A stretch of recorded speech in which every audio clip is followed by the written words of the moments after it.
Hello, just starting on the stream 3 minutes early to see if my bitrate will stabilize. Because previously, with the PlusNet saga, I've had an internet connection that sort of is okay for a minute, drops at the start of the stream, and then comes back up again later when some elves somewhere turn a valve and put more internet through the pipes. I do have a changeover happening in about 2 weeks where I'm changing internet provider. I don't know if that will help, but hopefully, because we're streaming a bit later in the day, we're streaming at a different time from usual, we might have a better experience this time. Hi Kitten, hi Jordan. Thanks for joining today. I won't say anything related to the actual content until we actually hit 4 o'clock because I don't want to start earlier than I told people we would start. But yeah, we're trying a slightly different format here today. Put that over there.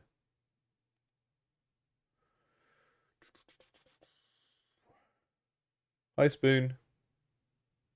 Do we have anyone here who is actually working on a narrative game at the moment? Because we're kind of diving in to narrative design stuff today. And it's not necessarily what we're going to be doing like every time I do one of these live workshops, but it was the category that people were most interested in out of the ones I posted about last week.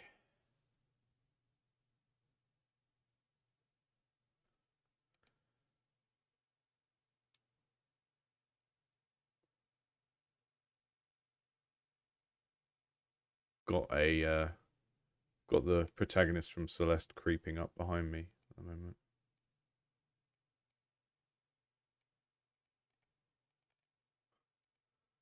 Can I? If I put an LUT on, maybe I can make my skin color the same as hers.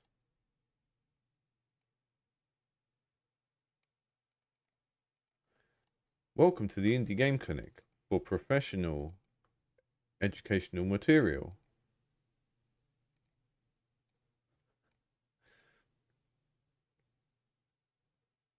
Excellent, cool. So we're going to have people that are all at all sorts of different levels, but I'm sort of assuming that if you've jumped in for this workshop, then you're either making a game with some sort of characters or dialogue in, or you're thinking about doing it in the future. So the structure of this talk is going to be, I'll take you through a bunch of things that you should probably think about if you're making a game with characters and dialogue in.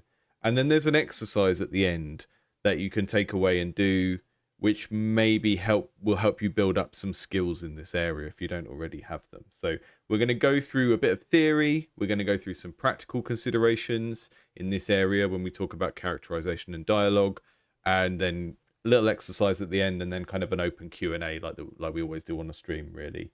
And yeah, feel free to just hang out and use the chat for whatever. I'll occasionally have a look over it and see if anyone's got any questions as we go through. Hopefully we don't have too much of a delay so I can see questions in relation to the slide we're on. And if you are already a member of our Patreon, these slides will be up on there as well. So if you want a reminder without having to go and watch the whole video back or whatever, you can take a look on there. And we're also thinking about narrative design here. So if you haven't heard this term before, it's a term that sort of games writers have taken on in the last sort of 10 or 20 years to help us think about the relationship between game design and writing, and it not just being, you know, someone says there will be cutscenes and then a writer comes in and writes the cutscenes. It's thinking about the narrative as a bit more integrated with the game design. So that's where this term comes from. And in terms of like my background and experience with this, my first studio job in my late 20s, I did a bunch of the writing on Amateur Surgeon 4, which was kind of writing cutscenes. I've done a bunch of weird experimental narrative stuff before. There used to be a bot on Twitter called Strange Voyage before Musk killed all the bots. That was like a generative story bot that I made. And some weird Twine games like this one down here, which was like a cyberpunk game where you're scanning people's brains and then interpreting haiku that came out of their brains and deciding what brain disease they had based on that. And then during my sort of more academic teaching career, when I was at Christchurch, I developed the narrative design module there. So when students had finished their first year and they got to choose their electives, and if they chose narrative, they got a module with me where we did narrative for a whole semester. So that's kind of my background. I won't go into this too much, but you know, sometimes when someone's new, they want to go, "Who's this person and why are they teaching me this stuff?" But because we are indie game developers, I'm going to be going through some of the literature on narrative and some of the stuff that comes from books about game narrative, and then making sure we think about it in a kind of practical sense of what's actually practical to do as a small-time developer, because I feel like that's an element that often gets missed out. We kind of use AAA examples or we analyze high indie games, and then we don't think about whether it's like a relevant example for us to use as a developer. So what we're going to be doing, I mentioned this a moment ago, but if anyone's come in a bit later, we're going to be thinking about characters and characterization. What sort of things do we need to think about in order to make characters who feel believable? And maybe believability isn't always the goal. Maybe there are other goals that we have for our characters depending on what sort of game we're making and that sort of thing. And I'm going to be giving you probably more answers than questions with a lot of this. So lots of things to sort of take away and think about in relation to your own work. And the second one, the exercise I'm going to give you towards the end, is writing an argument. So I think this is a really good exercise to do if you are making a dialogue-driven game. It's also a good exercise to do to help you figure out stuff about your game world, even if you don't intend to put the argument in the game itself. So you will often get given writing exercises, if you do anything writing based, that are not necessarily about generating content for the game or the book or whatever it is you're working on. They are more there to help you to understand what you're making. So one example of this is the character interview, right? Where you write 20 questions and you sit there and pretend to interview your character and they answer the questions. And as that you go through that process, you get a better understanding of the character.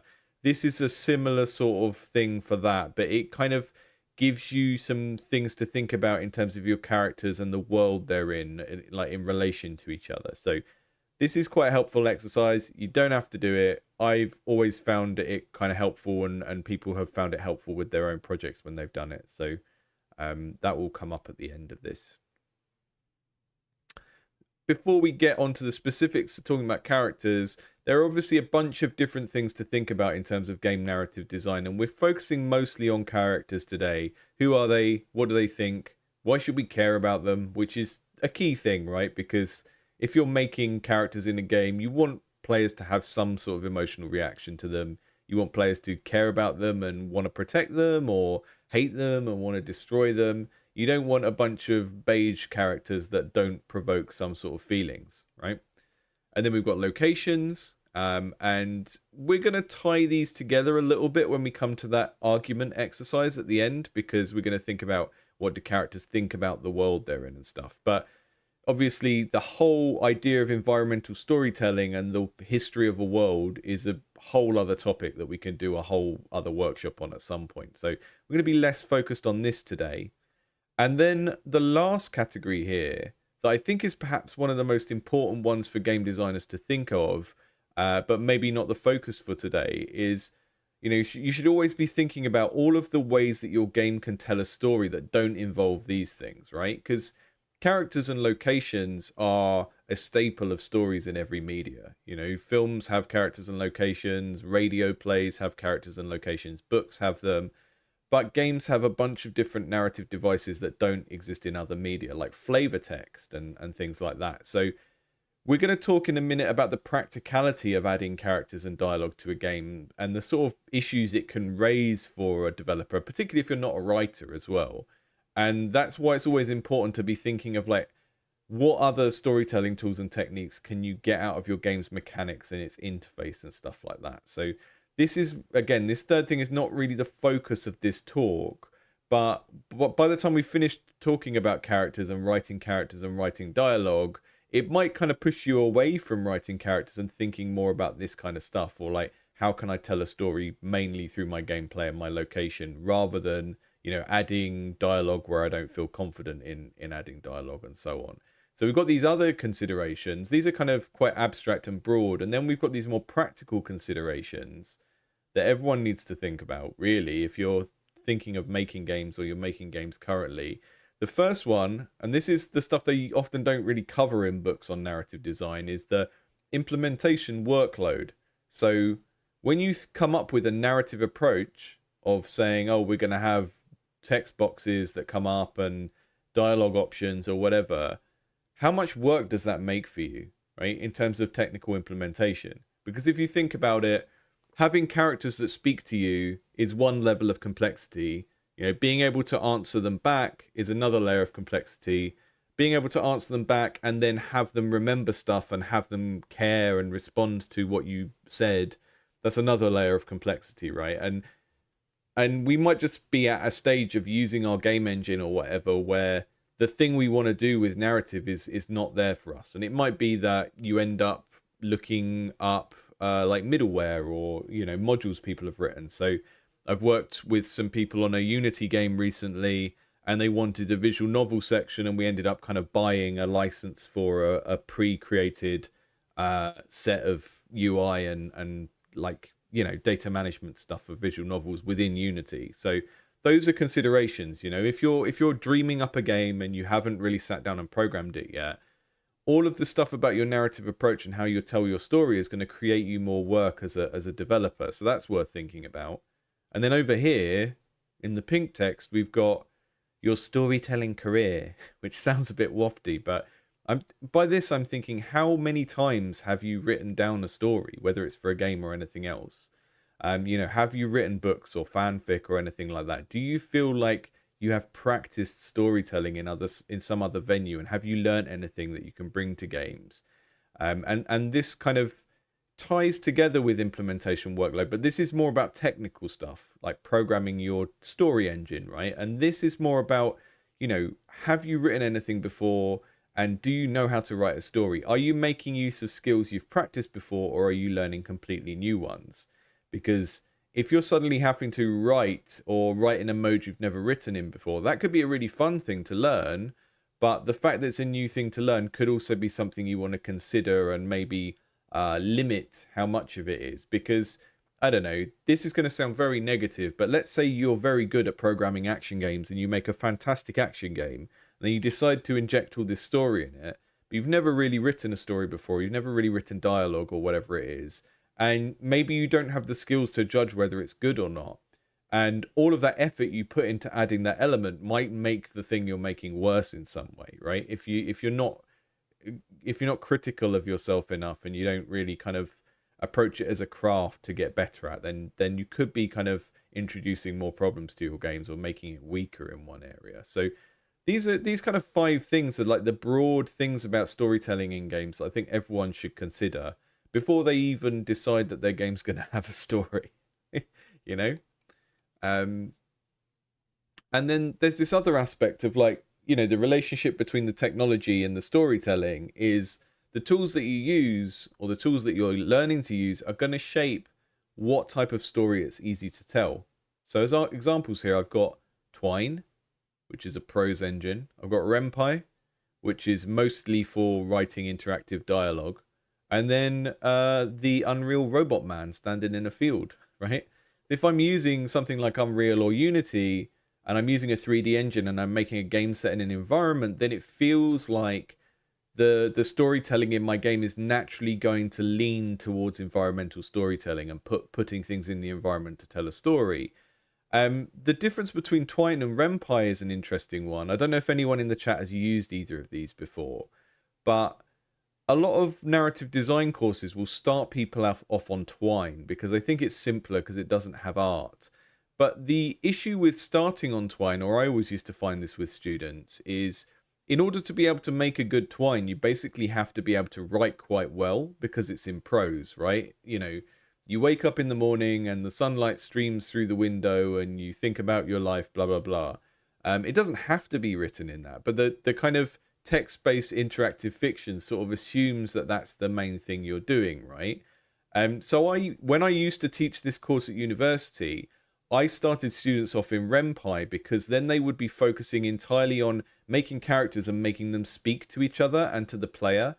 And that is an easier place to start because you can just think about how real people speak. You're not having to think about like the narrative voice of a book, which is kind of what you have to do if you're writing in Twine. And the other thing is, if you focus first on writing character dialogue, that is a form of writing that is much more transferable to other forms of games, right? Because nearly every game with characters in has characters speaking to each other, but most games do not have like book style prose in unless it's a very specific type of game, or it's like a massive game like Skyrim that has books in it that need to be written, in which case that's like a tiny bit of content in a bigger thing. Let's just see what's going on in the chat. Hot Worlds in the chat said the main narrative thing they've done in the past is comics, and I've naturally found myself telling story via speech bubbles.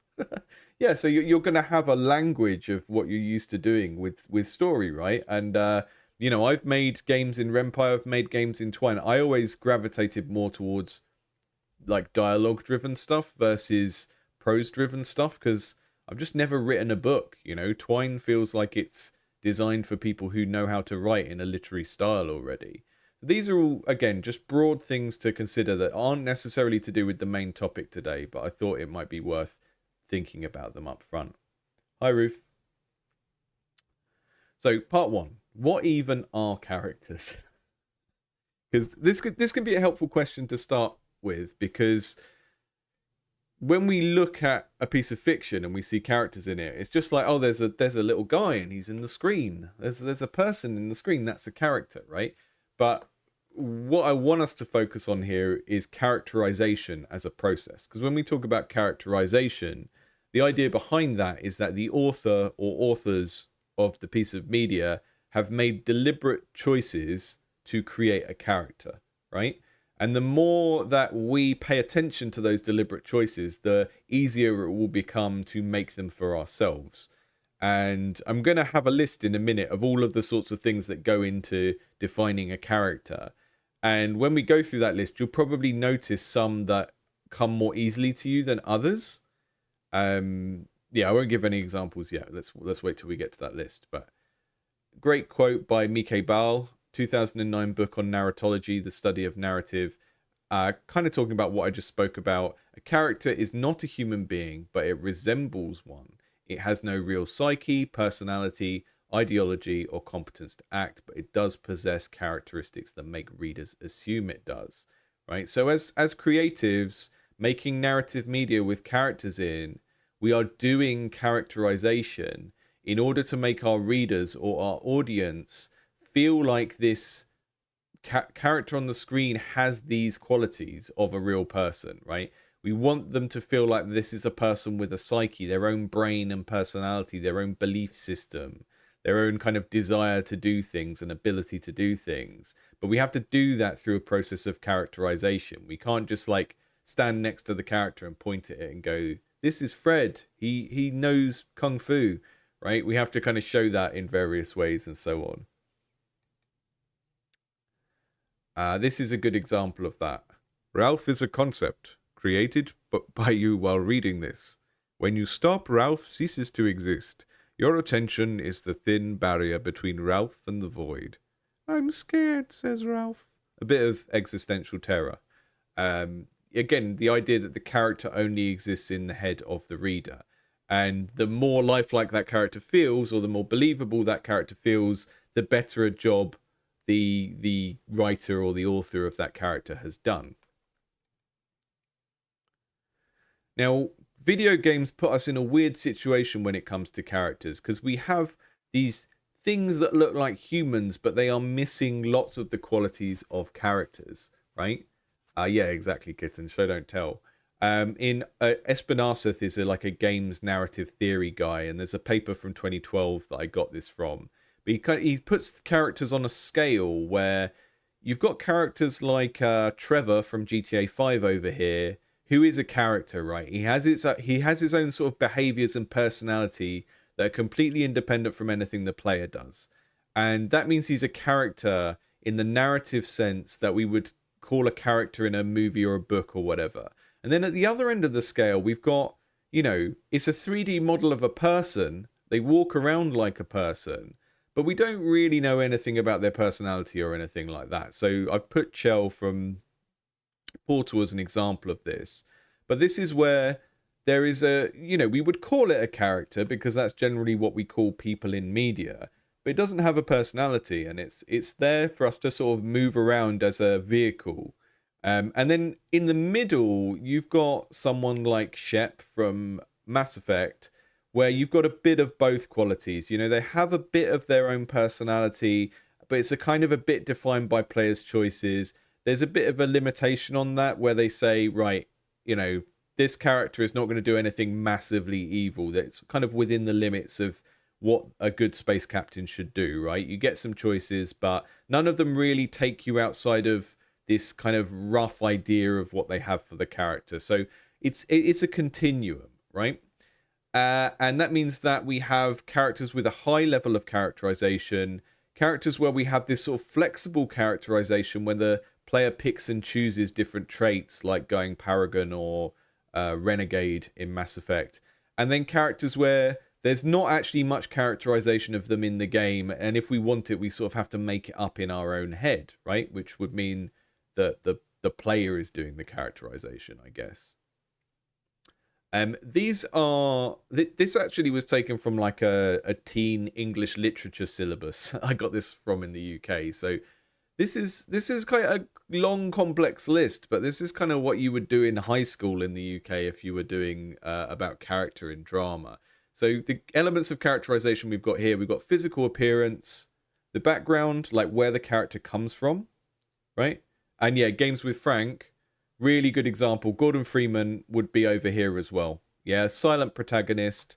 We can read stuff into him. We can look at a picture of him and like assume stuff about him by looking at him, but there's not really much characterization going on in the game. So yeah, we have with Chell and Gordon Freeman, we do have physical appearance to go on to some degree, so we can work out some stuff about the character based on how they look. We don't know anything about their background, and then if you think of Shepard in Mass Effect, we get to choose their background. We get some different background choices, and we can decide if they're like a street kid or I can't remember what the other ones are, but that's going to define something about the character. And if you are making like a fantasy game or a sci-fi game, the background of the character is going to tie into your world building in some way, right?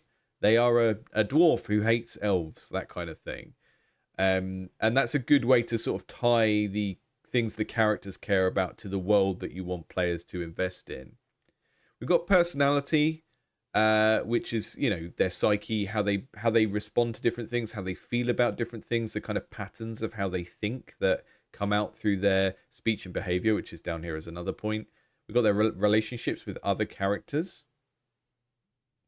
their motivation, what they want, what they're trying to do. And the motivations of characters are often what lead us into conflicts and interchange as well. You'll often hear writers talk about how, characters need to change throughout stories, or they need to at least be trying to change in some way, because that is where we get the conflict that makes the story interesting.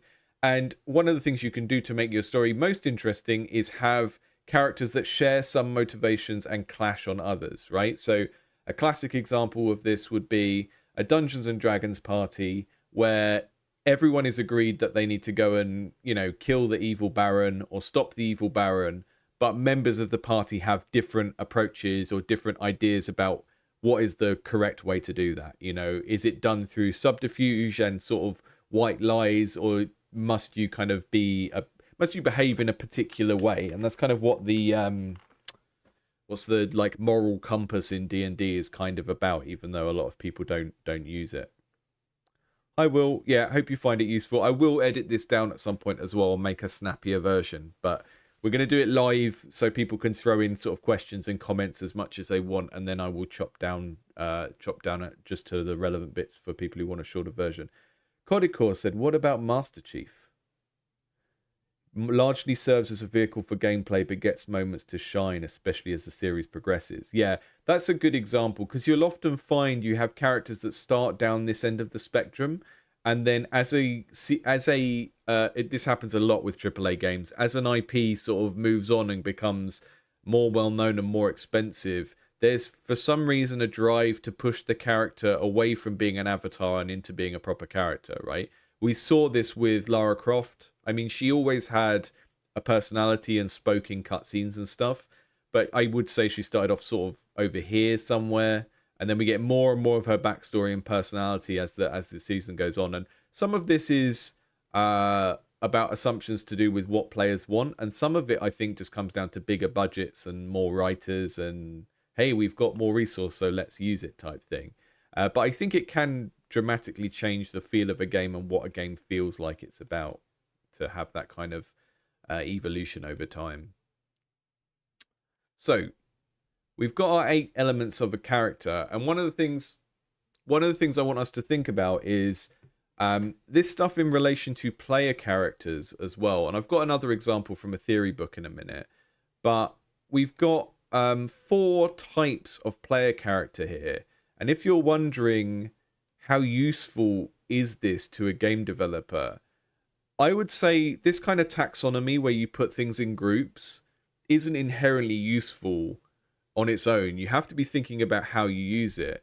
And I would say a useful way to use this framework, I'm going to go through and describe what these mean in a minute, but a useful way to think of this is, you know, in your game, have you actually nailed down what your player character is out of these 4 categories? Because if you're making a game with a player character in at the moment and you're sort of hovering between these categories that we're going to go through, you might find that your game is confusing because it's not consistent about its approach to the player character and do they have a personality, do they speak, or are they Gordon Freeman? Every time I talk about Gordon Freeman from Half-Life, I want to say Morgan Freeman. I don't know if anyone else also has that problem, but I do.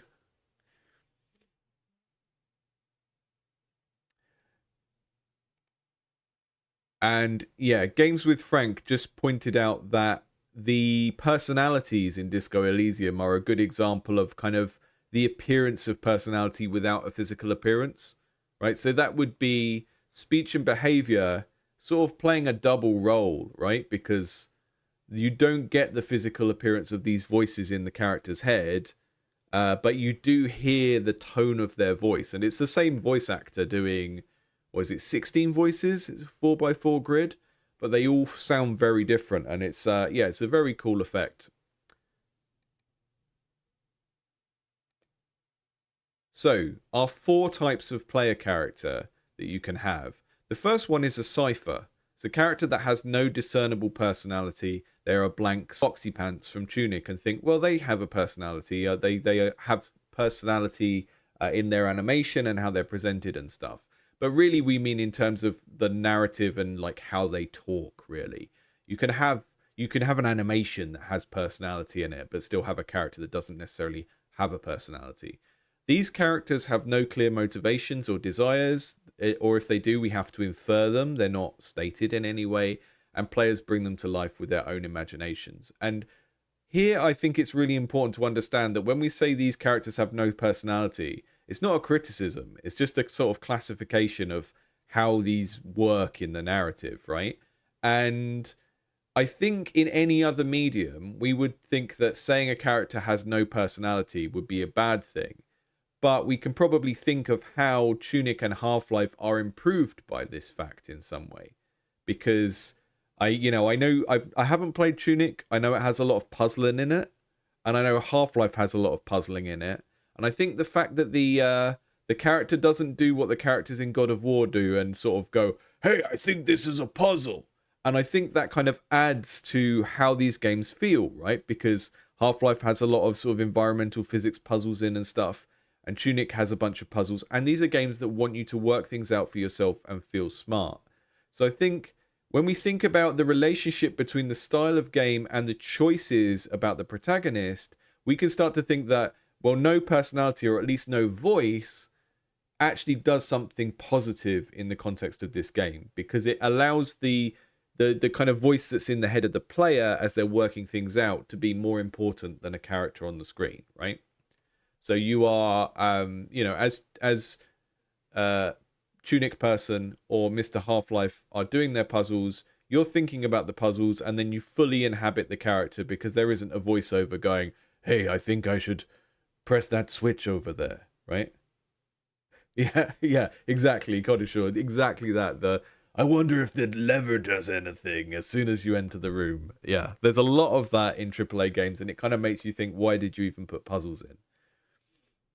But the main point here is you can have a main character with no personality, and that can be a good thing if it's in the right game context. Then we've got the fixed character, which is almost like the opposite end of the spectrum from the cipher, right? This is a character where the character is written by an author, and whatever you do in the game as a player is not going to change the personality of that character. So she's not called Celeste in the game. This character is Madeline, I think, and Alan Wake, both examples of this. The author has full control over who this character is. And you control them in action segments of the game. You make them fall down a hole and they die and come back or whatever. But the player is not controlling their personality. The player is not making decisions about who this person fundamentally is, right? And in the book, in the game narrative toolbox, they talk about how these are the ones where you basically have to be a really good writer. If you're going to pull this off, if you're going to make a Madeline or an Alan Wake, and you're going to do it well, you probably need to be a really good writer because you're not leaving much up to the imagination of the player. So if you write this character and the player really doesn't like it, then you've done that yourself, through not appealing to them in the right way or whatever. And that's fine as well. Not everything is for everyone, but this route requires like a higher level of attention to the stuff we talked about earlier, like the different ways you characterize a character. And then we've got two more types. We've got the customizable character, which is, everything that this character does is a product of players' choices, right? Our Dragonborn in Skyrim, our Crusader King's Mustachio King. And you can already start to think about how each of these categories has different things you have to do as a developer if you want to do it, right? Because this means we don't necessarily have to write a convincing character because the player is going to make up their own character. But we do have to give them loads of options for how the character looks or how the character speaks or whatever. And then you've got in, like Disco Elysium that came up in the chat a moment ago. That's like a weird mix because in Disco Elysium you can customize the character, but they sort of do have a pre-existing history. So it's a really complicated mix of these types, right? That we get in something like Disco Elysium, which is closer to this, where you have a customizable character with a fixed background. So this is a character that has some predefined achievements, probably a name and a role like Captain in Mass Effect, but players define how they look and behave, right? This is the one that BioWare does a lot. We get little bits of this in Baldur's Gate 3, where our character has certain stuff that they've done in the past, and depends on how you build the character and stuff. But, there's like a mix of stuff here in terms of how much of it is written and how much of it is up to the player to decide. And I reinstalled Dream Daddy just to make this image of myself in Dream Daddy. I thought I did pretty well, although I don't think I can do that quiff right now. But to think about these in a practical sense, each of them kind of requires different stuff from us as game developers, right? If we make a character who's a cipher, they need to look cool because that's all we've got going. And if you think back to like classic platformers, your Marios and your Sonics, you have characters that don't really speak much. So we need kind of the attitude in the animation and how they look and all of that kind of stuff. And I've moaned about this many times on my channel since, but people keep making Metroidvanias that have characters that aren't very appealing. And if you go back to Metroid and Castlevania, they all have really cool looking characters. So I think if you go down this route of having a voiceless protagonist in your game, totally do that, but you need to think about what's appealing about them. And the visual communication around that character and what that character represents. You know, is it a cute character we're supposed to care about? Is it like a edgy character that's supposed to feel cool to move around and destroy stuff with?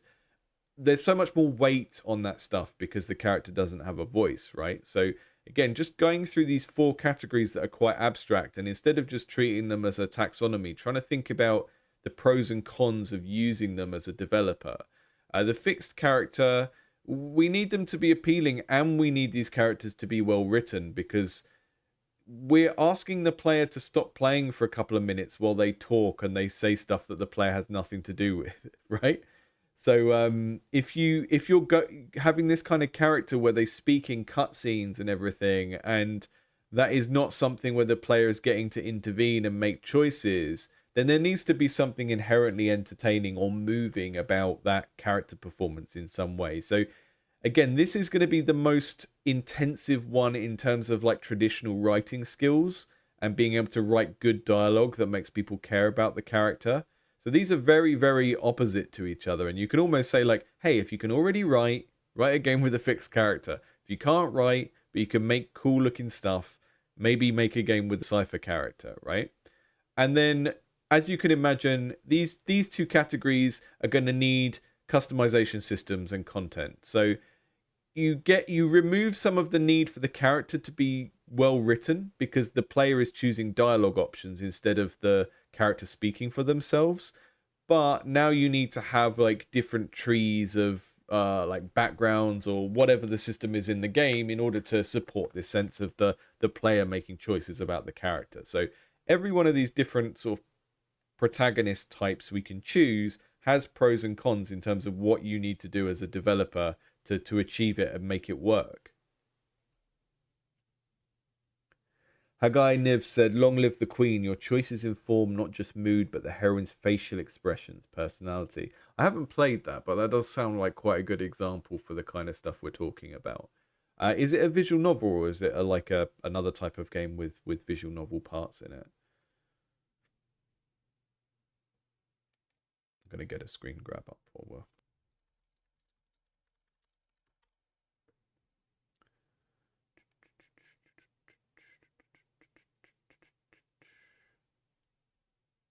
Uses Google once. Dropped frames all the way down. I'm not going to do that because using Google is going to explode my internet, apparently. It was bound to happen.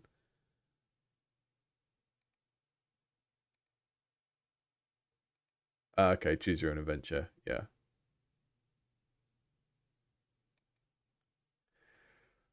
Yeah, so Miraculous said, in customizable character games, the dialogue options still need to be well written. Yeah, and it's not something we're going to focus on today, and I'll probably do another session at some point in the future about player choice in game narrative.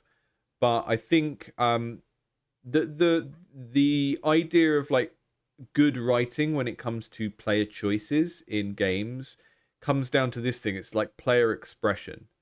So you will see patterns in games of dialogue choices where, you know, in a Fallout game, it might be a lot of situations give you a nice option, a absolute, you know, badass asshole option, and then they're like a pragmatic option that's like, give me more money. And they will just kind of stick to that framework a lot of the time.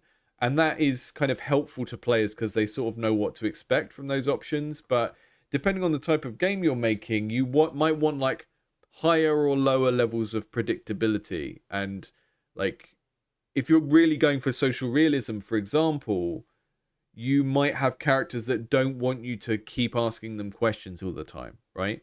Whereas a traditional RPG, the dialogue trees are just there to sort of teach you about the world and the situation. So the topic you brought up in the chat there is like a whole topic in its own right. And I think once you come to writing like dialogue with trees and decision points in it, you kind of have to think about the overall vibe of the game and like how predictable do you want the experience of going through those trees to be, right? Because most RPGs have quite predictable dialogue trees where it's like you get given a quest, you get the option to ask some questions about it, most of those questions aren't really going to do anything except give you a bit more context around it. And there's usually an option that's just like, yeah, let's get on with it type thing.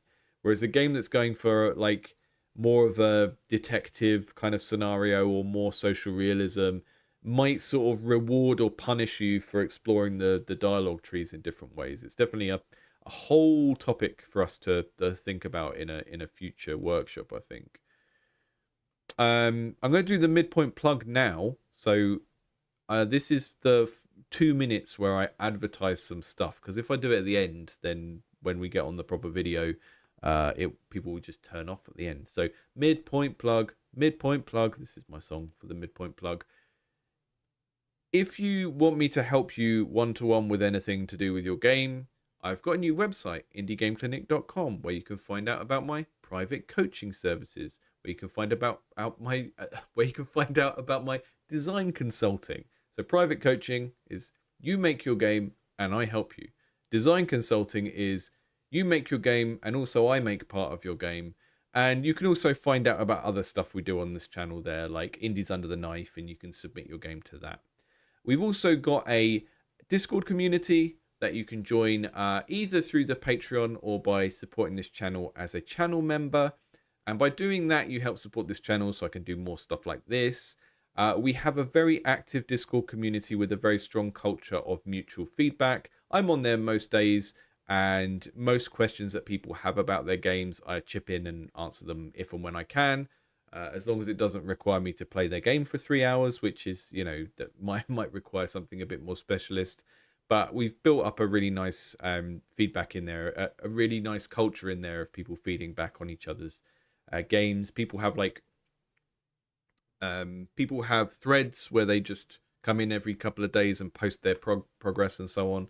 And it's just nice to have a slightly more closed community than a subreddit or whatever, because you get to know people. And also I do a monthly playtest of just games from the Discord community. The next one of those is on April 29th. So if you're in the chat and you're already part of our Discord, maybe your game is going to be showing up in this one on April 29th. I'm not sure. I have not actually looked at the spreadsheet yet this month to see how many games are in it. We haven't reached a point yet where the monthly playtest stream gets too long and I have to break it into 2 streams, but it will probably happen sometime soon. That's the midpoint plug. We can get on to part 2. How do characters speak? So this is going to be partly more stuff to think about, and then I'll take you through that exercise that I think anyone making a game with characters in should do, whether or not they need them to speak to each other. I've talked about this already, but we'll get onto it in a minute, and I'll go into a bit more detail on that. But let's think about dialogue in games. So when characters speak, how do they speak? And one of the first things I'd encourage you to think about is the overall tone of the game that you're going for and what the dialogue is for, right? So these are kind of 3 modes that I think games operate in a lot of the time. We've got something like Night in the Woods, where we're going for social realism and naturalism, which is like characters speaking like real people, right? This is where we get Be Gay, Do Crime from and all of that kind of stuff. They've got their own little quirks to how they speak. They've got a sort of kind of in-group language of how the young people speak to each other and stuff like that. They don't speak like characters in an epic quest or anything like that. And then I guess the opposite of that in terms of tone would be your kind of, I've got the ancestor from Darkest Dungeon here.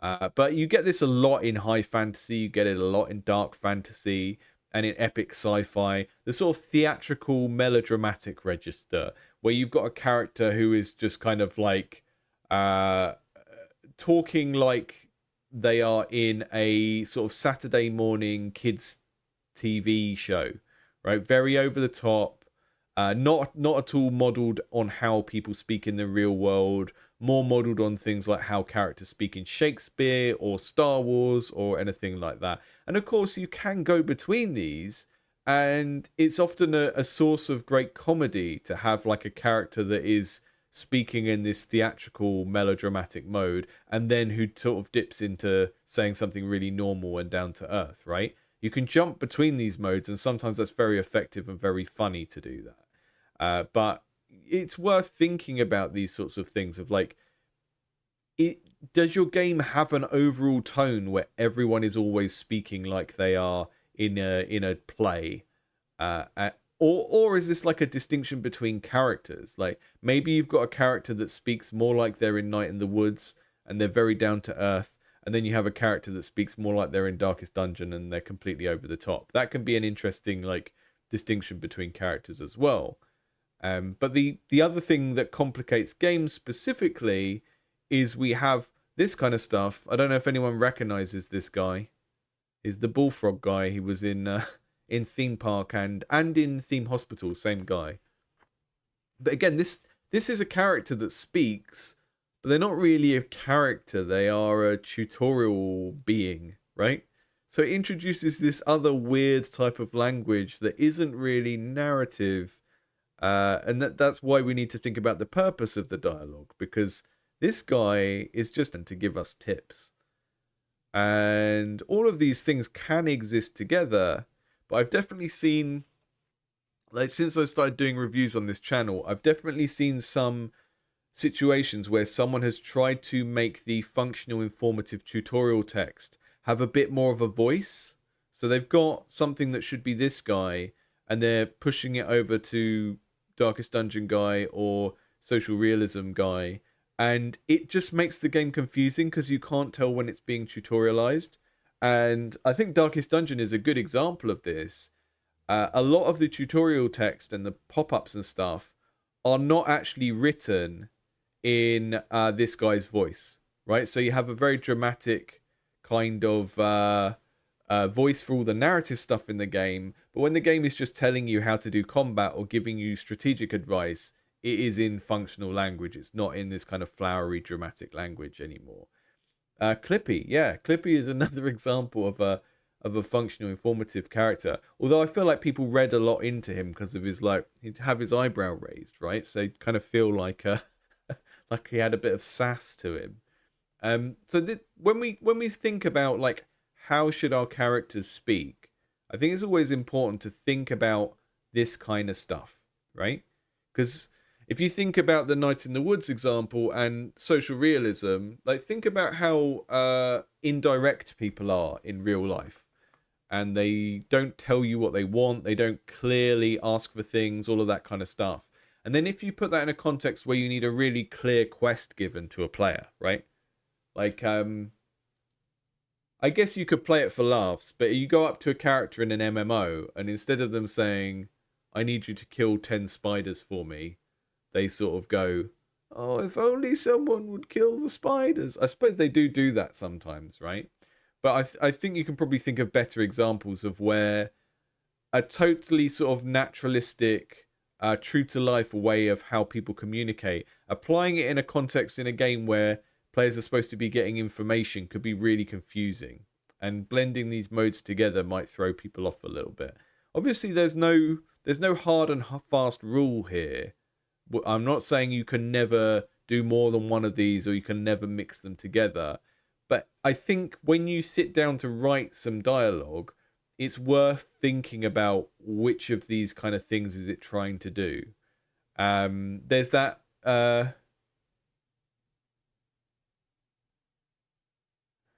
Darkwood said, this is interesting because you can convey any genre through each of these lenses. You could have a naturalistic horror game or a melodramatic cozy game.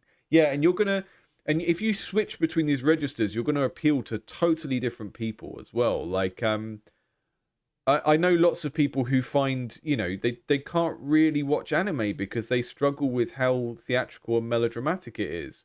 And that sometimes comes down to how it's dubbed. And sometimes it comes down to like the tone of the writing and stuff. And that can really change the audience for something. Or like how self-aware is it? How much do people talk like real people? All of that kind of stuff. And yeah, you could make the same game and write it like this or like this, and it would just dramatically change how that game felt. Games with Frank said, where would Gwen from Spiritfarer fall into? I'm not sure, but maybe someone in the chat can answer that one. Because, and again, like, if you have a main character who is the main character speaking a lot, they might move between these registers a fair bit. And going between these is often a way to have a laugh, right?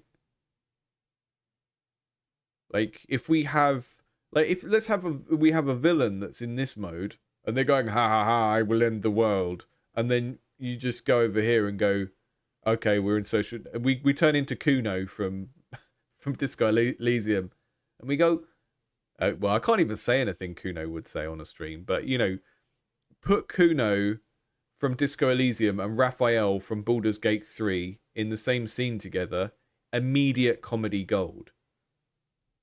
But I think the one you really want to be careful of is when you have tutorial dialogue that is coming from a character about the tutorial. It is usually best to just make it clear and concise, because trying to add flavor to it with one of these modes is often going to confuse the hell out of people. And I think the funniest example of this is, I don't know if you've seen the meme where it's like, characters in Zelda be like, and it's like, oh, this is my favorite song, and then it's someone talking about press down to do a bomb or something, like really awkwardly inserted into dialogue Nintendo tutorials that they used to do in Zelda games. Yeah, another thing to think about is dialogue directionality, I've called it here. So, played Moonshire a couple of weeks ago. This is a really good example of one-way dialogue where the player character doesn't speak, right? And we see this loads in old school JRPGs. You go up to characters in the world and the characters have stuff to say. It might be the same thing every time. They might have a cycle. You might have little options to make, but mostly the characters in the world sort of read like billboards. You go up to them and the UX is the same as like reading a sign, where you go up and press interact and it shows you what's on the sign. And this basically means, and if we think about it in terms of like development practicality, this means you get to write a little bit of dialogue for loads of different characters, and your player character can be a blank slate.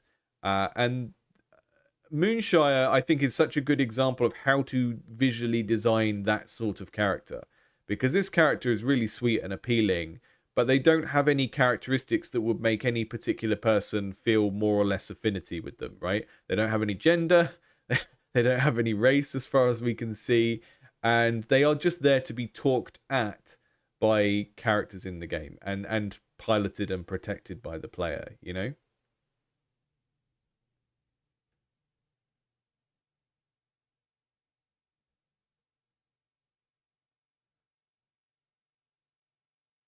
And then in Celeste, we get the player character does speak, but the player doesn't impact that in any way. The player character just speaks to characters in the world, and we don't have anything to do with that. And then in Mass Effect, we've got two-way dialogue between the player and characters in the world, and the player is actually sort of choosing how that plays out, right? And again, these are all going to give you a different feel. And I would generally say, if you don't have this, if you don't have dialogue options, your game is not an RPG. I know we had a sort of period where any action RPG with anything with skill trees in was an RPG, but I think that this kind of dialogue choice is really central to whether a game feels like you are role playing. So, you know, these are the two modes, I guess, of player character dialogue in sort of action adventure games. We can have a player character that speaks to characters, in which case, again, they have to be likable in a particular way. Or we can go the Moonshire route of silent protagonist, which is actually the Zelda route as well. Silent protagonist and characters in the world speak at them. Jill said, oh no, I'm doing it all wrong with Tutorial Skull, who might actually be the main character. I mean, I don't think there's anything wrong about doing that. I just think it's something to be careful of, because it's hard to do well. It's very hard to do informative tutorial, here's how you play the game type text, and not confuse people. That's why we often have like a UX where the tutorial has its own color and stuff like that, so it's very clear when the game is going, you must know this or you will fail, kind of thing. Now, the reason I've brought this slide back up is when we think about characters speaking and their voice, right? Because you'll often hear writers talk about character voice. When we say voice, we don't mean like their physical voice of what the actor sounds like. We mean what is unique about how this character speaks in general. So you can start to think about how certain elements of these can come through in how that character speaks. So this bird here, I'm currently installing a replacement lightning core, and it's been a while since I've seen any of my co-workers. Something doesn't seem right. Right, so what do we have? What information do we have about the bird here? We've got their physical appearance. I think maybe he's wearing glasses, but I can't tell. We've got a sort of jumpsuit type thing, which indicates a particular type of job. So when we look at installing a core, we've got maybe this character is like an engineer because they're wearing a blue jumpsuit and they're talking about doing engineering work. They're worried about their co-workers, but they're not doing anything about it themselves. So we're sort of establishing here that this character is maybe a conscientious, nice bird person who we want to help, but they're still kind of a weakling that is in need of our hero to come and sort this out. So you can already see how much information about character you can pack into just what does this sprite look like and one paragraph of what they're saying. So if we think back to our 8 types of characterization, okay, we maybe don't know much about their background. We got a little bit about their personality from there. We know they've got co-workers, so they've got people that they care about in the world. They didn't have a particularly standout speech pattern or anything like that. But you can start to think about how these different things come out in how people speak. And like physical appearance obviously doesn't come out in your voice when you speak, but it can affect things like the timbre of your voice and stuff like that. Yeah?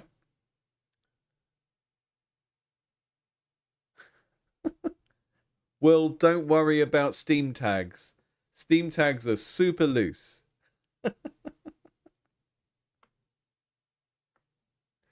And the vast majority of people still think anything with a skill tree in and anything with XP in is an RPG. So you're fine. I'm just a genre snob. I'm glad you're finding this nice and thorough. I felt like we were skimming over too many things too quickly, but the joy of video is you can come back to it later on. So I'm not going to go through every single one of these things and say, here's how you can make sure your character speaks about their relationships. But you can kind of use it as a checklist, right? And imagine that a dialogue has, I don't know, 12 clicks in it in terms of like text boxes coming up.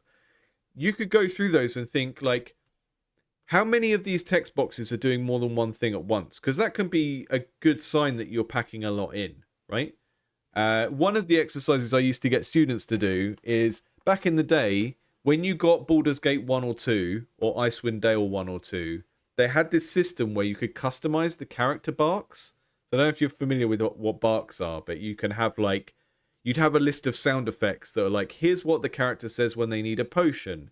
Here's what the character says when they go into sneak mode. Here's what the character says when they're about to die. And they would have a different WAV sound file for each different one. And one of the things I would get students to do is like write a bunch of character barks based on a character portrait. And they would have to create they'd have to create some other aspects of this character's background. So it might be, okay, this is a witch who lives in a swamp and she has lots of cats, right? So when you're writing the character barks, when the witch is about to die, she might be like, someone feed my cats for me or something like that. And that was a really good exercise in like seeing how much of this stuff about character background and personality you could fit into like the simplest type of game dialogue, because barks are really, really important part of game writing, but often looked down upon. But you can do character stuff with barks, right? If you think of like, I guess Baldur's Gate is the most recent game of this sort.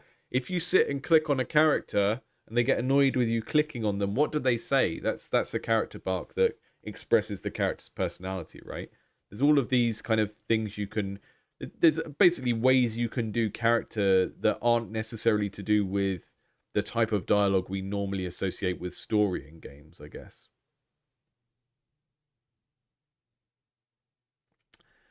Jazz just mentioned that you can use the character text HUD and text speed to show personality for the characters. Yeah, and that's a really good example of like what I was talking about right at the beginning about making sure you're thinking about your game and genre and the affordances of video games that allow you to tell stories in different ways compared to other media, right? Because that kind of text animation thing gives us a sense of like a speech pattern. You can even have a different font for different characters, right? I wouldn't recommend doing it too much, but the kind of thing that Terry Pratchett used to do it in Discworld, where Death speaks in capital letters, right? And that kind of makes you read his voice in a particular voice in your head, even though you're just reading a book, you know? I think the trick with not making barks annoying is just to allow the player to turn the frequency down. And having a randomized set for things that are really common. So if you have a very common action like a movement or an attack, you make sure you have like 4 to go between.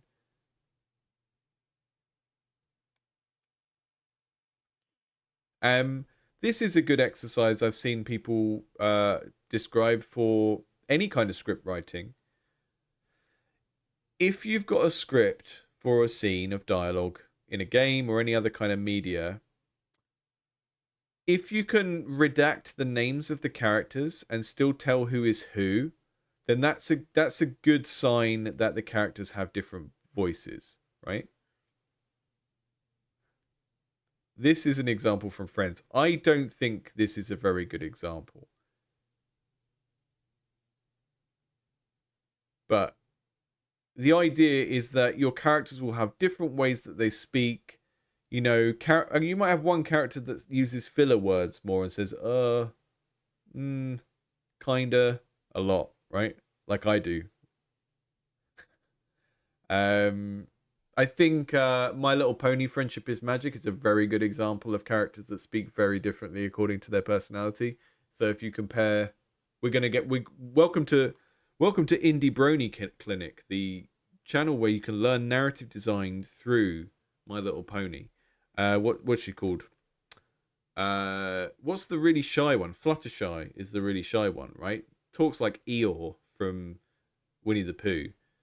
Those are examples of characters that have very different speech patterns. So if you redacted the names in the script of Friendship is Magic, you very quickly be able to see who was speaking at which point. Yeah, proof that Friends is bad. Yeah, because we can't do that here. I would say the bit where it's like, wait, does he eat chalk? Just because I don't want her to go through what I went through with Carl. That's almost certainly Phoebe, because that's like the quirkiest thing that anyone says in this conversation, right? But even then, that's not really voice, that's more content. But maybe this is because it's the pilot and they hadn't worked out the character voices yet. So every line of Joey's isn't just him going duh for a whole line. Held up by charismatic actors who get increasingly orange throughout the course of the A Million series. Okay. This is the exercise that I want you to do. I want you to stand up and jump up and down. No, it's not that kind of exercise, but this is a thing that you can do for a game you're currently working on. And I can almost guarantee that by doing this, you will come away with a better sense of what you're trying to make and how it works. Now, you can actually do it in the game if you think it will be beneficial to do it. But this is a very particular type of exercise, and it may be that it's not actually relevant to your game in terms of the thing it produces, right? So, like I said, lots of writing exercises are not about creating a scene to put into your movie, right? Like when you do character interviews for a book, that's not for you to use, it's just for you to understand the character. But let's say you're in a situation where you're not currently making a game and you want to practically do this. There are a couple of different approaches. You can do it as a traditional script where you write the characters' names down and then write out what they say. I know people that do this in spreadsheets now because it's just quicker and easier. Or you can use it as an excuse to go and dabble in Twine or Ren'Py and have your first dip into one of those things.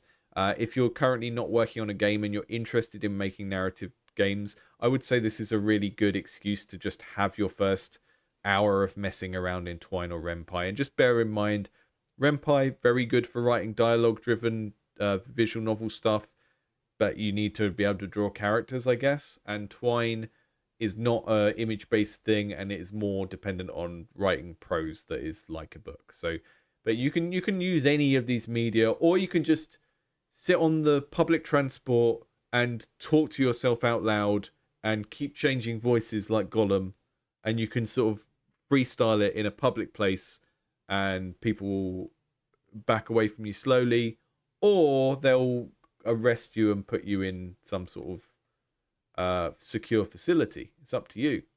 So the exercise sounds deceptively simple. It is to write a disagreement between two characters in your fictional world about your fictional world.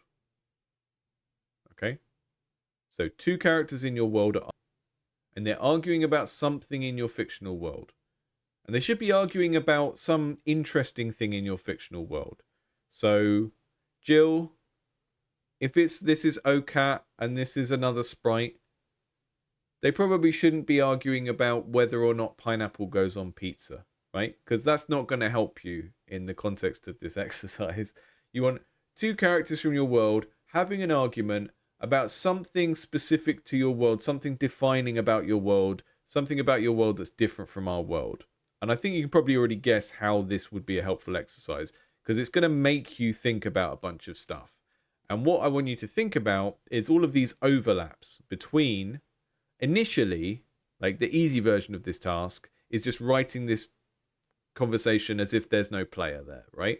So the characters are arguing about something in the world, and through that argument, we're going to learn about these two characters and their relationship, and we're going to learn about the world and a disagreement that these characters have about the world, right? Because we've all had this experience of playing a game with a big lore dump, and we just think, I don't care about this world. Why are you telling me all this stuff, right?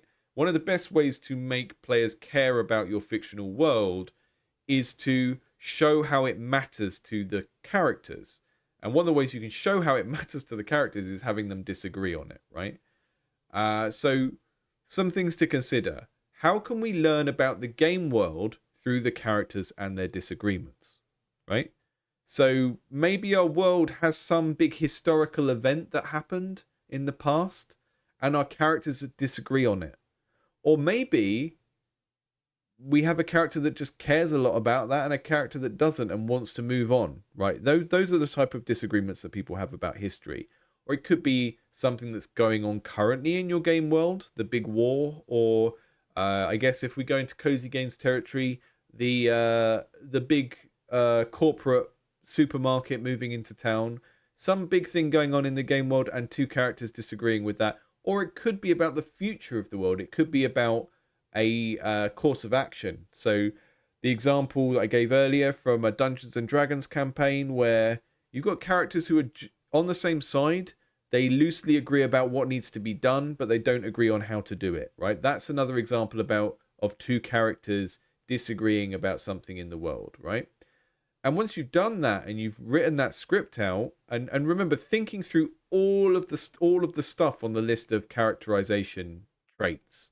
So we want two characters that are different from each other, and we want their personality to come out in this argument. So how do these characters argue differently, right? and you know, you might find this particularly cathartic if it gives you an opportunity to think about like how different people in your life communicate in different kinds of dysfunctional manners, right?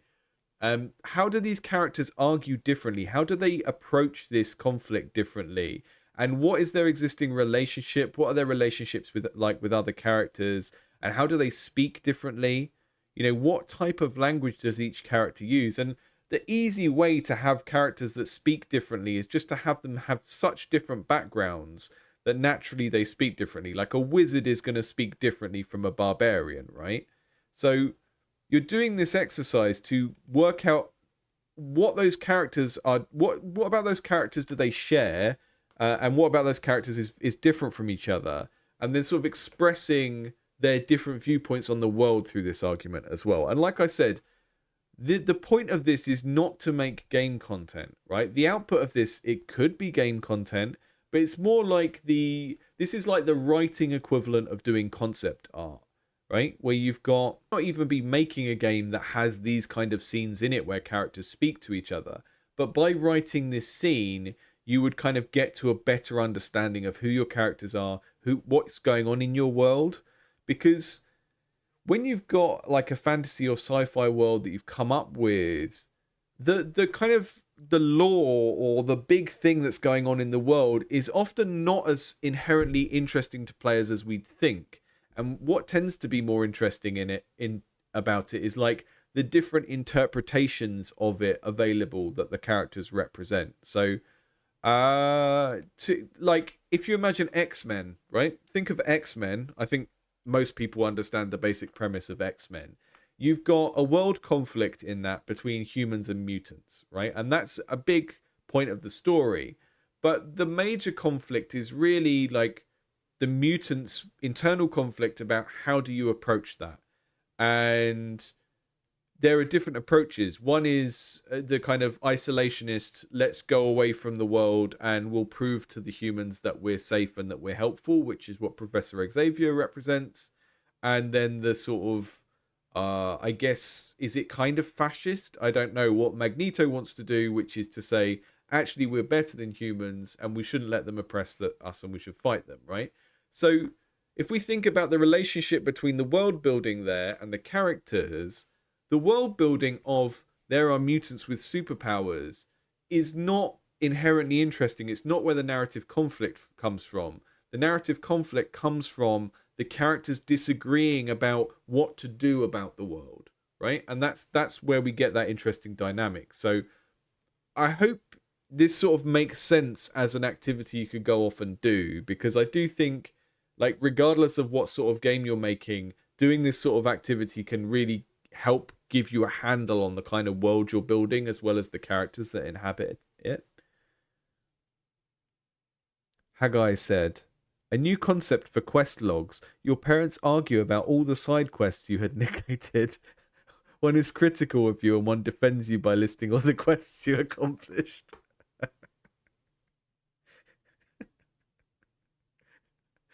I think that's a really good... I really like that as a general concept. Like some sort of Zelda game where you're going around doing really important stuff, saving the world, and then your quest log is just like your parents reporting back on it. I guess there's a degree of that in Earthbound, right? Where your save system is going and calling your dad and interacting with your dad over the phone. But yeah, that's a funny idea.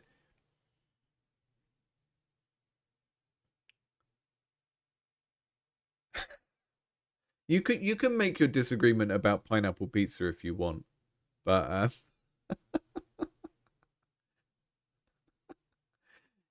but it's not going to teach you as much about your game world, right? And like I said, this workshop was really focused on characters and what are characters and all the weird things we have to think about to make good characters in video games. And sometimes, you know, that idea of the cipher, sometimes you want a character that doesn't talk and just gets out of the way so the player can inhabit them, you know? But this exercise gets you to start thinking about the relationship between the characters and the world and how do the characters fit into it.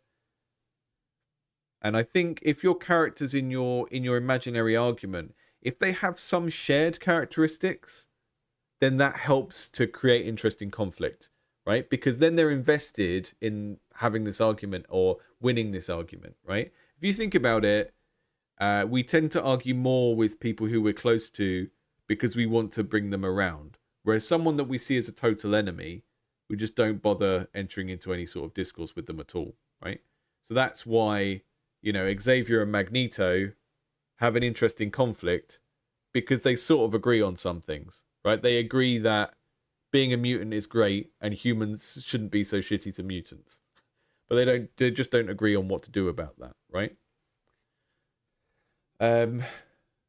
I guess another example, I used it before in a video about lore, but in Dragon Age Inquisition, you've got your two elves. You've got Solus and Sarah, and they're both elves. And Solus cares a lot about elven history, and Sarah does not. So whenever you take them anywhere in your party, they have party banter that's basically along the lines of, him trying to get her to care about history, and her having this very different personality that is just not interested in history whatsoever. And he's very serious and severe, and her personality is a lot more playful and flippant, and that kind of creates some fun little moments of tension between those two.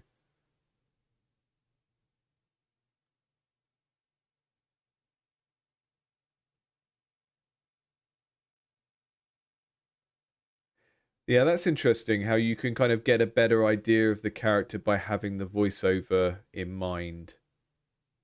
That's kind of cool to think of. So a funny example related to where is he? Darkest Dungeon. So I listened to a podcast with the designers of Darkest Dungeon, and this guy has a really cool sort of "Quoth the Raven Nevermore" type voice in the game. He's like the announcer of the game, the ancestor.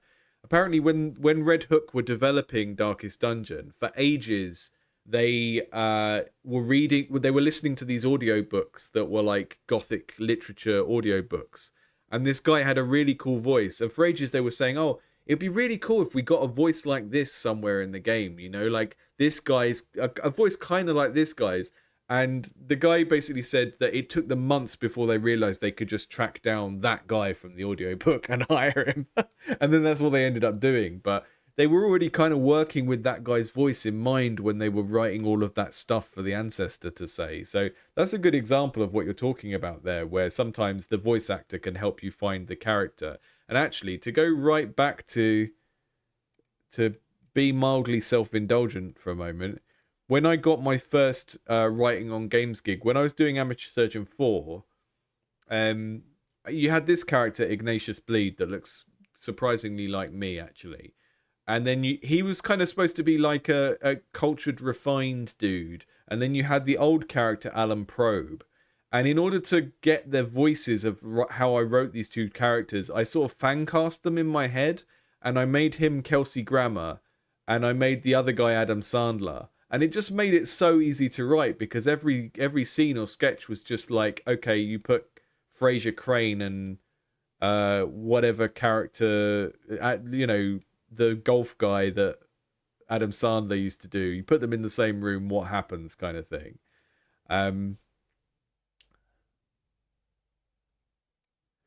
yeah, yeah, Ishmael. That's a really good example of the Stanley Parable is all based around Stanley Parable is all based around blurring these, right? Messing around with these categories. And it's able to do that so well because it's entirely focused on doing that and messing around with narrative voice. Which is why like nothing in this workshop has been hard and fast rules. It's just thinking about what's most appropriate for what you're trying to achieve. Right? Which is, like I said, a lot of this stuff that I'm showing you is stuff I used to teach to game dev students at university level. And some people get frustrated with this kind of stuff because you see a thing on the internet that says how to do X, and then it doesn't really directly tell you what you should do. But that's kind of what professional level tuition is like in a lot of things, because once you're past the beginner stage, you're past the point where someone just goes, oh, you should always do this and you should never do this, right? Because that's not really how making good creative work works, right? I'm just going to go through the last couple of slides. So hopefully this exercise is something you can do in your own time and which you might find useful. And then we'll do just an open QA for a bit at the end. So when you write that argument, think about the two characters' existing relationships to each other, because that gives an argument a sense of stakes, right? Why do they care enough to try and convince the other person of their viewpoint? Why do they care enough about that other person? Like, if I hate someone, I don't bother arguing with them. Unless it's on, like, a local Facebook group. And then I'm just doing it for fun. how are their motives coming into conflict? And again, it's the argument can reveal stuff about their shared motives and stuff about the motives that conflict. And I've got a D&D party there to sort of draw us back to that example from earlier of like people that want to achieve the same goal, but they don't agree on how you do it. Because you've got a holy paladin and a demonic warlock in the same party, and they have very different belief systems about what is a heroic thing to do, right? And then when you think about what they're arguing about, is it about the current state of the world they're in, or is it about the past or future? Is it about something that happened recently or about ancient history? Right? And we often get this in like fantasy fiction, characters who are more or less interested in different points of time, right? So if you think of something like Buffy the Vampire Slayer, you have a character like Giles, who is there to be a lore dispenser, and he cares a lot about the past, and that puts him slightly out of step with the other characters, which leads to some tension and can lead to some humor in some instances as well, of having like this character that seems to just exist on a slightly different intellectual plane. You always get this with your nerd character, actually. Like Donatello in the Turtles is a bit like this, you know, or the I don't know, the android or whoever in Star Trek. They always speak in a way that other people can't understand. There's lots of gags around like, can you say that again in English? All of that kind of stuff. You know, think about those sorts of conflicts of a character that cares about something a lot, a character that cares about a different sort of thing. How does that relate to their personality and so on? And like I said, could be a disagreement on something that's happening in the future. And all of this is to try and get you to think about world building, not as big dumps of lore like I've got over here. I don't know what this game even is. I think I googled worst lore dump, and this was like the thing that came up. But to get you away from thinking of world history in your games as just being like a hidden big lore dump somewhere, and to think of it in terms of something that the characters care about. And I guess the next stage in this, if you think about this Venn diagram, like if you then introduce a player to this situation where characters are arguing about the world, what types of options do we give the player for maybe taking sides on these things, right? If we have two characters arguing about how they feel about something in the world, can the player take a side, and what would be the impact of all of that? And again, that's in terms of applying this to a real game, that's going to really depend on what sort of game you're making, whether that's relevant, but it can be a helpful thing to think about to help you flesh out your characters and world. Sources. Some books that you can read that I've quoted. The Husna, the game narrative toolbox, I quoted from the 2015 one, but there is a new edition from 2023, so I've put the newest edition on there. And now we can just have some open Q&A chat time, I guess, because I've said everything that I wanted to say in the slide deck. So does that format work? I can't even see how many people are in the chat on OBS, because I've got the chat open in OBS.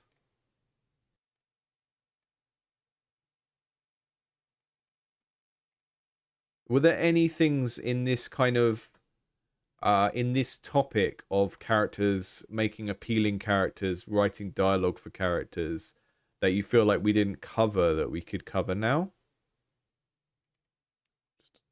We're gonna get a...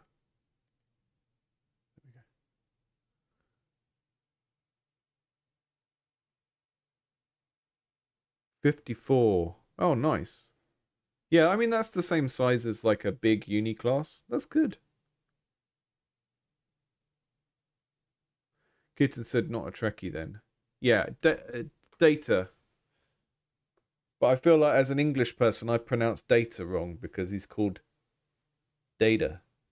And I say data. Like someone who dates people.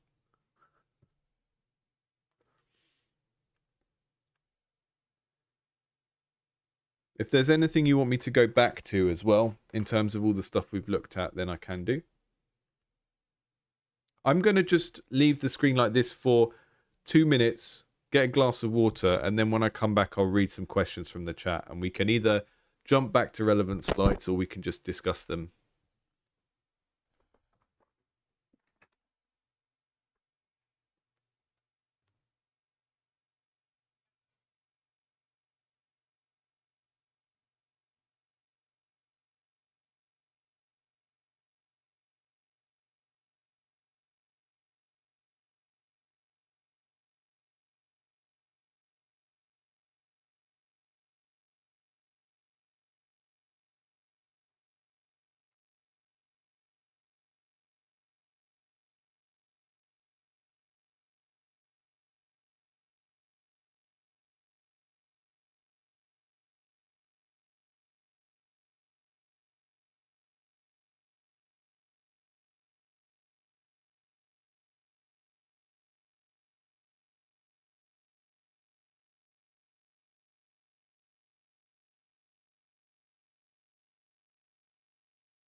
Hello.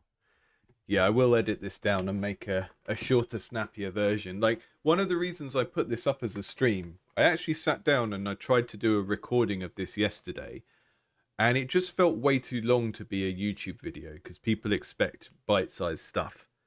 So I figured I'd do it this way so that everyone who wanted to be in a live thing could be in a live thing, and then I'll try and edit it down to 15 minutes. I'll probably just have to speed myself up really fast, as if I don't talk too fast already. Will said, did you cover anything like Borderlands 2, where Jack is kind of the character the player forms a relationship with more than the playable characters themselves? No, but that's an interesting sort of an example, right? Because I think in games where you have a cipher character as your player character, right? Which I think Borderlands is like this, and I think Borderlands sort of borrows that a bit from something like Diablo, where in Diablo, your characters are just sort of an archetype, aren't they? They're sort of like the characters in Darkest Dungeon. They don't have personalities. So in games like that, where you have a cipher character, you have a lot more weight on things like Handsome Jack, like a bad guy, right? And actually, one of the things you've hit on there, Will, is that if you think of video games that have the most memorable villains, it is often because the villain is the main character in some ways, in terms of actually being a character in the narrative, right? So, uh, you know, Portal, right? We've got Portal. We've got a character that is purely an avatar. She doesn't really have any personality. We don't hear her thoughts or feelings about anything. She's a cipher, as we've called it here, and yet GLaDOS is one of the most memorable villains in the video game, right? And that is almost precisely because we have a player character that isn't a character. Borderlands is a good example of that, where Jack becomes a very prominent character because we're not, our characters we play as don't really do much in the way of expressing anything. Bioshock's like that as well. The standout characters in Bioshock are the bad guys, or characters that we speak to a lot. It's not the player character. Oh, hi Ed. Yeah, I'll leave the long version up as well, and I'll just edit it down to a shorter version. I don't see any harm in having both up. I think it probably hurts stuff algorithmically, but to be honest, Not really interested in that side of things. I'd much rather get content out to like 500 people that are really interested than try and pander to people with really short attention spans that need everything to be 3 minutes long, you know? Oh, yeah, Kitten said, time to remind people to hit the like button. I would like to think that that's already reminded people to hit the like button, but yeah, thank you for reminding me to remind people to hit the like button. Please do. And if you, when you see the short version pop up, please hit the like button on that as well, because that'd be helpful. Um, Cine said, "What should one consider in games without audio voices? For example, Undertale or Okami, where the spoken language is just sounds or gibberish. That would put more emphasis on the written words."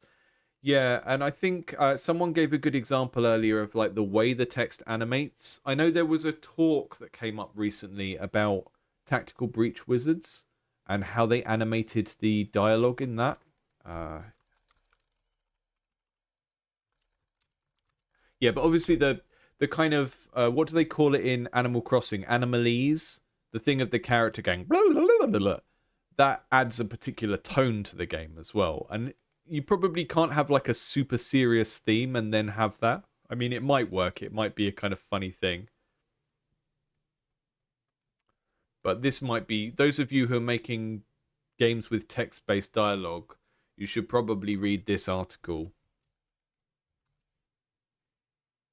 I think this is a really interesting example of where something that we would consider sort of UX or UI design starts to become something that gives the game its character, right? So in Tactical Breach Wizards, the director said, "We're not doing typewriter da da da da da da da da. We're doing like words appearing ba ba ba ba ba." And then maybe you have some rules like when a word is bold, maybe it waits a little bit longer and the bold pops. I don't actually know how they do it in this game because I haven't played it yet, which is crazy because it looks totally so much my sort of game. But maybe some of you have played Tactical Breach Wizards and you sort of know what this is talking about. But I think it's worth taking a look at if you're making a game with animated text in, because it's interesting, isn't it? If you take away voiceover, then the other elements that convey what the character is saying start to have more weight. And this is kind of what I was talking about earlier in the talk about how if we say a cipher has no discernible personality, that's not an inherently bad thing. It's just a design choice that has affordances and allows us to focus on other things like the character of the villain, for example. So if we don't have a voiceover, sometimes that's a good thing. And I think games that have partial voiceover, that can be really annoying sometimes because it's like the partial voiceover tells you what a character sounds like, and now you have to imagine that character's voice all the time, even though if there'd been no voiceover, you could have just decided the voices for yourself in your head, right? Like myself, I stopped playing Final Fantasy as soon as they started dubbing them because my experience of playing Final Fantasy 7 and 8 was I can imagine what all these characters talk like and they sound like my friends or something. And then as soon as you start dubbing it, it changes the player's relationship to the thing quite dramatically. So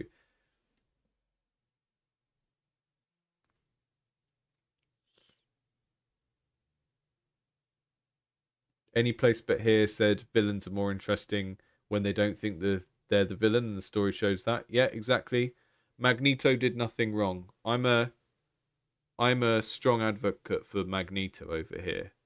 But yeah, that's the kind of thing that makes compelling villains, right? And even if you think of like games where, as the player character, you can decide to be evil, it's usually only fun if you sort of can rationalize it in the context of the game, right? Like a character that joins the evil faction because they think that's the only way to beat the big bad world destroying thing coming, or whatever, you know?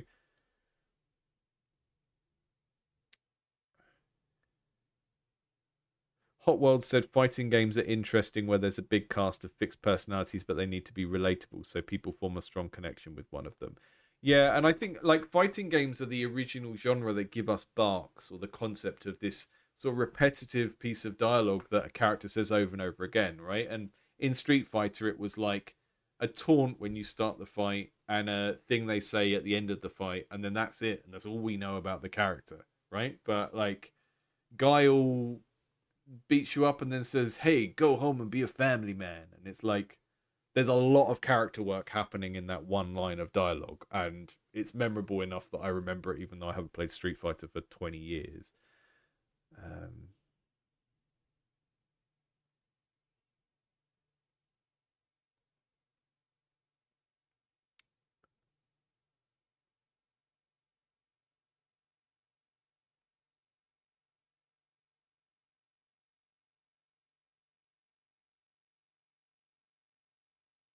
was the Reddit post about which gibberish? Was it about Tactical Breach Wizards or another one?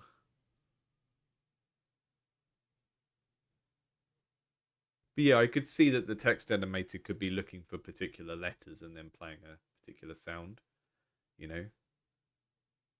And then that's kind of how you make it have a rhythm, I guess.